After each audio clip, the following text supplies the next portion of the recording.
I'm Kimberly Kay with your entertainment report from MidHudsonNews.com.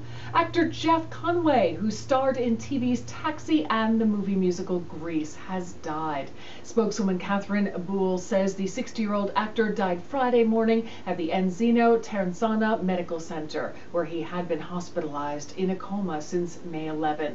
His manager, Phil Brock, has said Conway had tried to treat himself with pain pills and cold medicine while in weakened health. The actor had long battled drug and alcohol addiction, which he blamed in part on back problems and repeated surgeries. The reality series Celebrity Rehab showed his struggle for sobriety. Conway played high school bad boy Kenickie in the 1978 movie Grease and appeared in the Broadway version of the musical. He played struggling actor Bobby in the sitcom Taxi from 1978 to 1981. In northeastern England, they say she's a canny lass. And maybe that's the problem. British sweetheart Cheryl Coles has apparently been dumped from U.S. television and tabloid media. Say she lost her big break in part over fears American audiences wouldn't understand her squeaky regional accent. Cole, whose rag to riches showbiz story has captivated Britain, had been expected to appear as a judge on Simon Cowell's The X Factor, due to premiere in the U.S. later this year. Cole and her fans had hoped that would be her ticket to American and international stardom, but on Friday, Britain's tabloids announced that she'd been kicked off the show.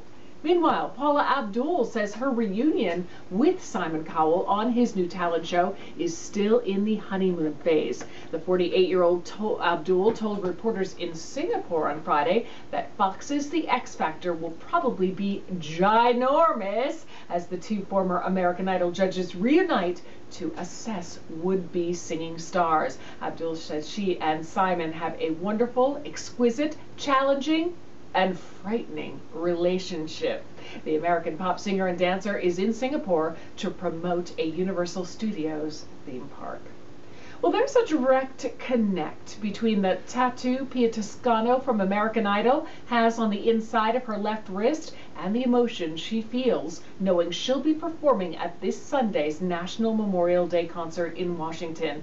It's the letter G with an angel's wing. She says it stands for her grandfather's first name, Gerard. He was a Marine who was in World War II. Pia says they were very close and he was her hero. She'll be performing the national anthem and her personal anthem, I'll Stand By You. The concert airs live Sunday on PBS. Well, whatever it costs for Lindsay Lohan to serve her jail sentence in her own house, she has to cover the cost.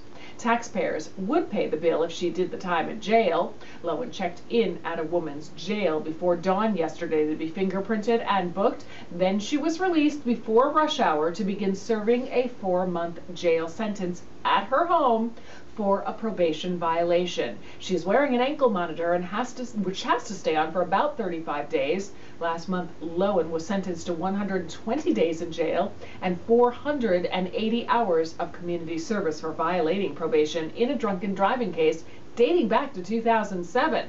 Lohan didn't get any more jail time after pleading no contest to taking a necklace without permission from a store near her house. In local entertainment news, the Joe T. Scholarship Fund is holding a rocking fundraiser. It's Saturday, May 28th from 1 to 6 p.m. at the Rondout Valley Resort in Accord. It's for the Joseph Themistocles Memorial Scholarship Fund. Why don't you join them? Kingston High School's drumline will kick off with a mini parade around 1, followed by Hot Rod at 2, Big Daddy at 3:30, No Limit will close the show. Tickets are available at the venue. Just $10 donation for adults and $5 for students. That's your latest entertainment report. For a new update daily, log on to MidHudsonNews.com. I'm Kimberly Kay.